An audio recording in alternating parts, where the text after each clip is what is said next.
The new virus, COVID-19, has brought about a global pandemic, and that requires from Gibraltar a response, the sort of which we haven't seen before, certainly not in living memory. And nothing demonstrates that more clearly and vividly than this new field hospital.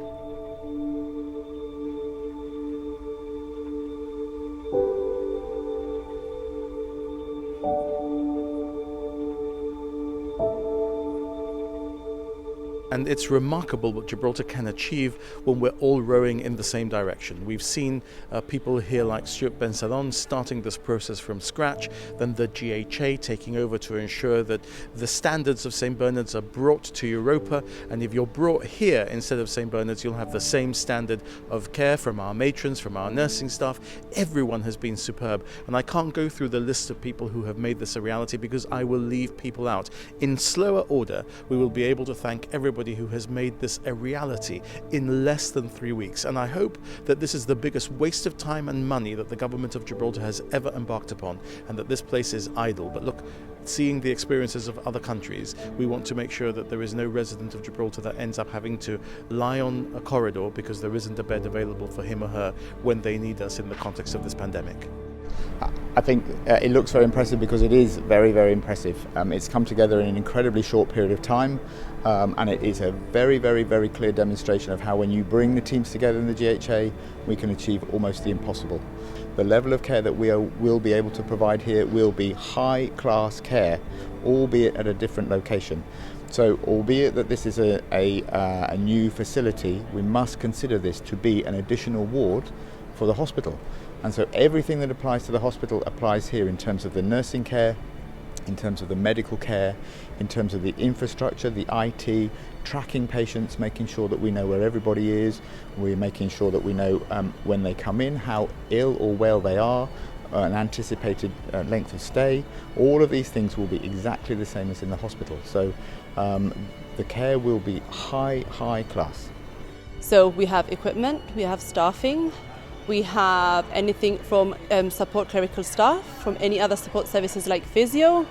So what happened after that? We drafted up into teams.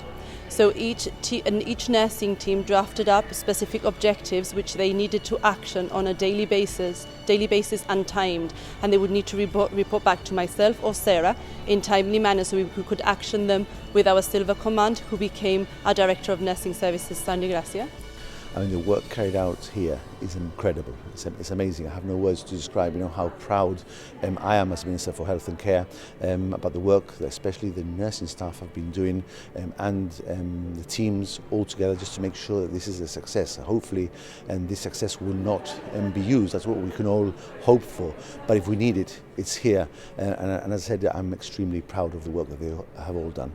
So from a training and development background, what I've been looking at is the patient journey and the staff we've got and the equipment we've got. So we've been running drills, looking at if a patient arrived, making sure we could go through everything from fundamental essential care right through to emergency care and resuscitation, and how those procedures will work.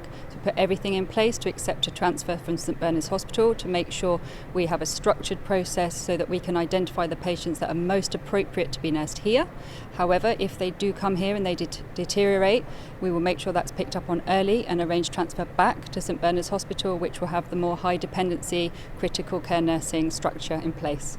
However, we are able to cater for patients requiring up to 15 litres of oxygen initially until we await for transfer back for St. Bernard's Hospital.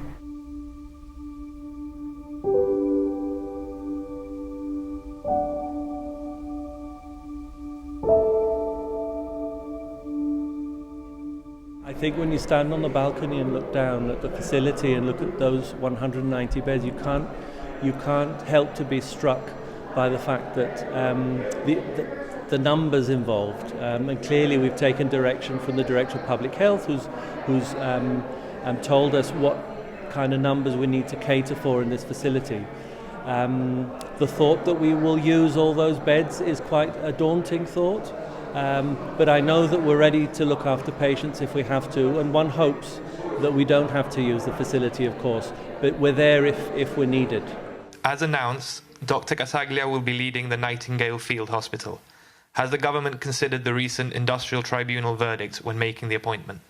Look, today what we're trying to do is ensure that we give every patient that needs the help the care that they require. We're not looking at anybody's claims when it comes to industrial relations. We're not looking to any issues in industrial tribunal cases, etc. We're all rowing together as part of Team Gibraltar to deliver the care that we need. These are issues of life and death. I'm not going to be trifled with issues like that. Now, Unite the Union says bullying in the GHA should be taken seriously and not set aside during the COVID-19 crisis.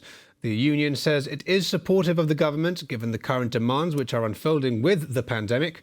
However, it's expressed concern over the senior appointment at the Nightingale Field Hospital. The clinical teams have come in and have set up as if they were working at St Bernard's Hospital. So the essential nursing care that will be provided will be of the same quality and standard, and we will be able to provide oxygen for over 100 patients here, which is incredibly good given the time constraints in building this facility. As time passes, we'll be able to upgrade the facilities further to be able to support St Bernard's and provide that extra capacity that we need during these difficult times. We did not want to come with a concept of quite literally what everybody would imagine to be a field hospital, literally just beds in an open, large space. We wanted to provide something which was capable of providing care for anybody from low level, the low acuity as everybody calls it, or essentially the patients who are essentially semi-caring but not at that stage where they're well enough to go home, up to patients who are really very unwell if we have to. We must be flexible with this one. So in 7 days we've established this Nightingale Field Hospital, which is up and running as from today. So we are ready and waiting for any patient we might have admitted here, which is all kitted up. We have our acute beds, we have our acute equipment. So we have our oxygen, we have our oxygen compressors, so any patient with breathing difficulties or respiratory rehab can come here in a safe manner, and they will be nursed as exactly the same as in St Bernard's Hospital. So our support structure is nursing, so they will be nursed 24 hours, and we will have a doctor on site 24 hours as well. Talk us through the machinery. You've mentioned there oxygen support. What does that mean? Okay, so we have two different levels of oxygen support. So we have these compressors, and they will give you 5 litres for the non-acute respiratory patient. Then we would have our large oxygen cylinders that we can rev up to 15 litres per minute. So a patient becomes unwell here, they would have to be transported back to the hospital via ambulance. So this will support the patient initially, and then we will be able to transfer them back to the hospital. We've been extremely fortunate with the fact that these facilities prepared for the Island Games have created the backbone. So without facilities like this would probably not have been possible, not in this way. So in that respect, it has been easier to find a location and a venue for it. But the actual infrastructure, the works involved, have been ongoing for weeks. Just by setting up things like curtain rails and beds, all the cylinders, every single, the nitty-gritty, which is setting up a whole hospital from scratch. And as you know, a hospital takes months, if not years, to finalise. And the speed of producing something, which is, yes, it is a field-type hospital, but it doesn't, it's not much different to the facilities that we're able to provide in St Bernard's Hospital. So we've come, a tremendous distance in this respect. So hopefully we will not need to open, because we will be a step down or overspill from the hospital. The nursing directive team and the medical directing team have looked together to put up a criteria for admission to here. So each patient will be assessed in terms of their clinical frailty and their medical acuity. So we will already have patients within St Bernard's who are identified as, should they need to be overspilled, will be able to become here and nursed here within the facilities of this area. It's the equivalent of, once you reach your end of your critical care journey in the hospital, you would be stepped down to one of the general wards. We're an extension of that.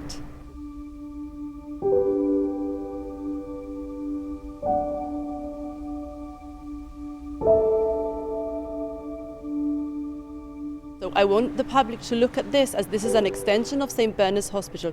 So they will be getting the exact care as they would in the hospital. This is just a wing further away. So this is a step down wing. So we will be taking patients initially who have been discharged from their acute setting, but just need that extra bit of help before they can go home and cater for themselves. Going forward, will literally be what happens when we have our first patients, if we have our first patients. And of course, we are all very much hoping and working incredibly hard to make sure that we don't need to use this facility. But if we do, no matter how much we plan, and we have walked through the patient journey, we have practiced, we have gone through what would happen as best we possibly can, we have reenacted as if it was a hospital ward, as it is, to see any gaps in our care, any gaps that we can anticipate. But of course, what will happen when somebody actually comes, when we start to admit patients, we'll also highlight some gaps. And perhaps the one bit that we will then anticipate is how it is from the patient's perspective. No matter how many times we practice and no matter how skilled we are at that, and I would say the nursing staff in particular incredibly skilled at knowing and feeling how it is to be a patient in a facility, whether it's a high ward, whether it's intensive care, or whether it's somewhere like this.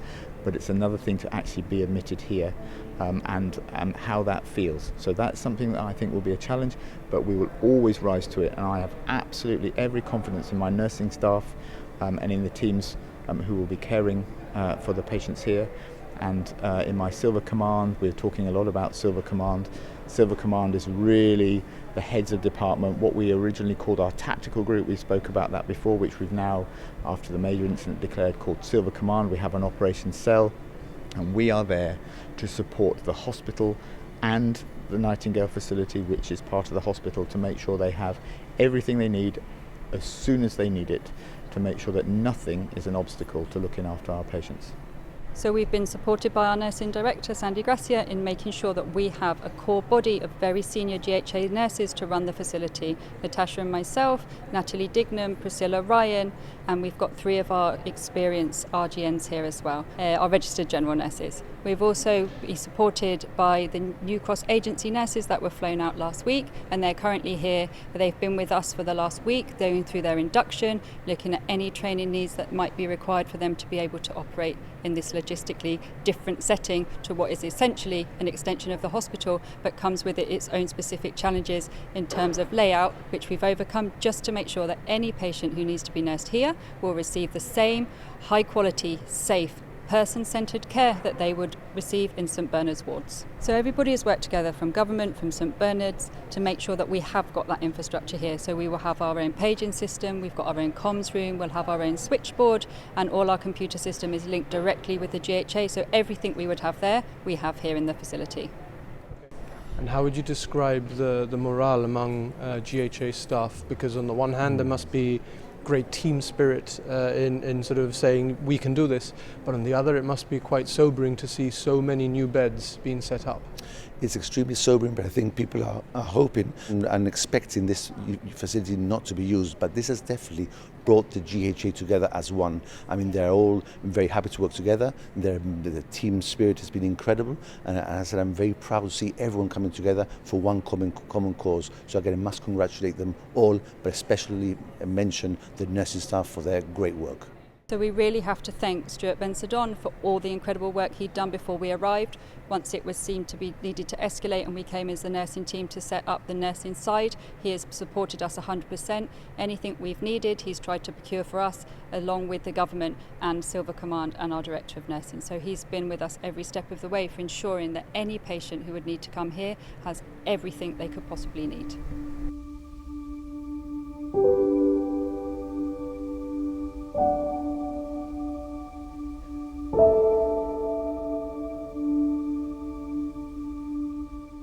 Make sure that the same visiting policy is adhered to as the GHA, so people at end of life will be allowed their relative with them, and we will make it as dignified as possible within this area.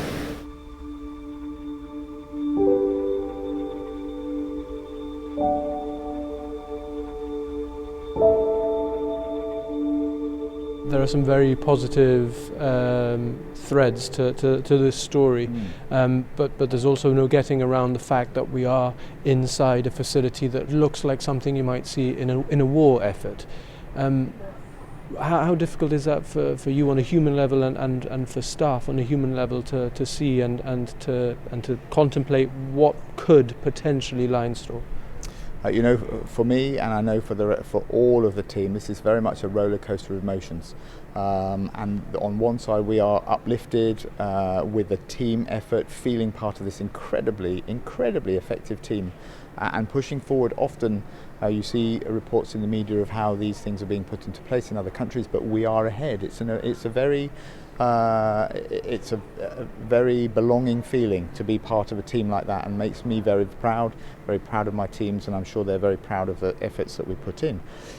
But the roller coaster is, of course, that I remember very clearly when we started to put this into place, standing on the balcony, having a look down and thinking, this is amazing, but thinking, I can barely imagine what would happen if this was full. So it is very much a roller coaster. I'm very torn between those two emotions.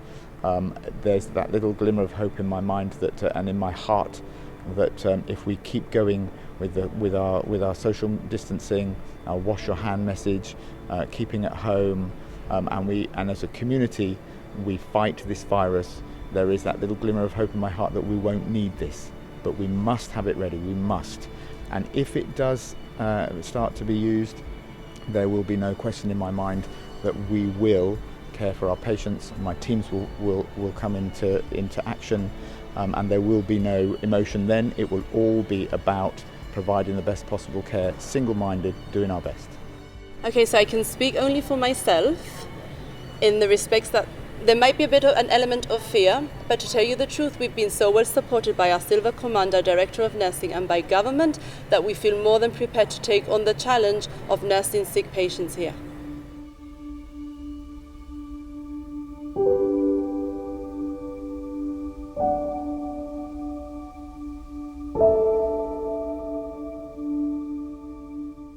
Of course, it's no cause for celebration given the potentially very difficult weeks ahead for GHA staff, but the message from them is simple. If required, they are ready to treat patients here at Europa Point. I'm very proud of everyone and the work they've put in, and we're ready to take on the challenge, which we hope won't happen, but if it does, we'll be here to help everyone. If I may, on a personal level, on an emotional level almost, what do you feel walking into a facility and seeing so many beds potentially being required for Gibraltarians? Well, it's absolutely horrific. I think one of the issues that we're going to have to deal with in coming weeks, if this pandemic manifests in Gibraltar in the way that we're advised that it might, is the emotions of having to lose so many Gibraltarians in a short space of time. I hope that does not happen, but we have to be ready for it. The government would not be forgiven for not having done everything that we could with the whole of Team Gibraltar to be ready for this situation. But I sincerely hope that because of Gibraltar being slightly different to other areas, because of us having applied early lockdowns of our 70-year-olds, early closure of our catering facilities, then the complete social lockdown, that we have done enough to stop the worst effects of the pandemic by slowing the progress of the virus through our community. But you look from the balcony down at the number of beds available, expandable to 300 if we need to go even further. The area for people to be able to have a dignified passing if that is required. Our NHS, our GHA nurses have thought of everything. Our GHA management has given them all the support that they need. The logistics people, led by Stuart Ben-Sadon, have ensured that everything was ready. But I sincerely hope that this does not manifest as a place where Gibraltarians come to die. Please, please help us so that we don't need to use this facility. Let's have this facility as our backup. Let's be incredibly proud. Let's have this facility just simply as a demonstration of what we as a community can achieve. So please keep your social distancing. Please stay at home, particularly if you're over 70. If you have to go out, making it only for absolutely essential. Please don't lose that focus now. Many people have been in social isolation and at home for a number of weeks now, and I suspect some of their resolve is wavering a little bit. So I'm asking you please to keep that resolve, keep strong as a community, and help us to help you. I'd like to tell everybody to please help us help you. Wash your hands, social distancing, stay at home and stay safe.